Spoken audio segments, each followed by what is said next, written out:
Thank you, Mr. Senate President, for your sponsorship of this. We often dismiss the resolutions in weeks, but I thought as we heard this issue in State Affairs, it promoted a lot of very pertinent discussion and an examination of issues. It's certainly April isn't just a month where we just have a transitory concern about this issue, but it is a heightened concern.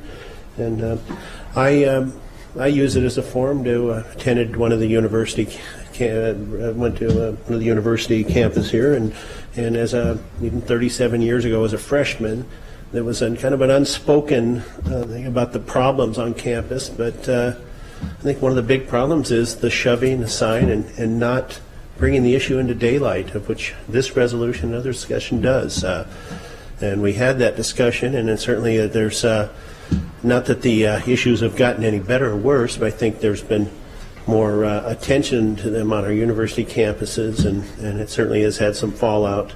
But I was a little bit, when I asked Ms. Morton, who has been involved on advocacy issues for a long time, I said, where would, if a victim shows up to you, where would you recommend they go? And the answers were at various advocacy agencies, shelters, social service agencies.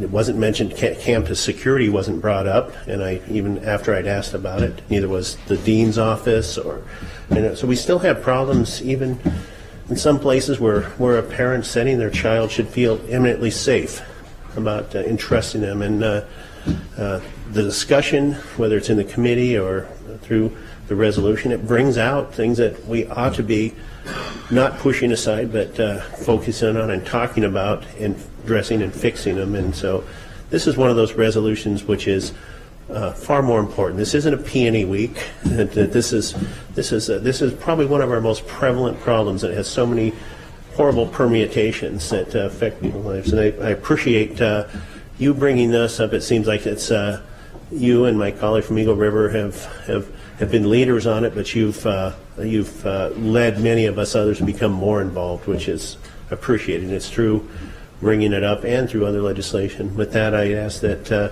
have the privilege of being a co-sponsor of SCR 20, joining you and the recognition and your advocacy to continue to address this prevalent problem.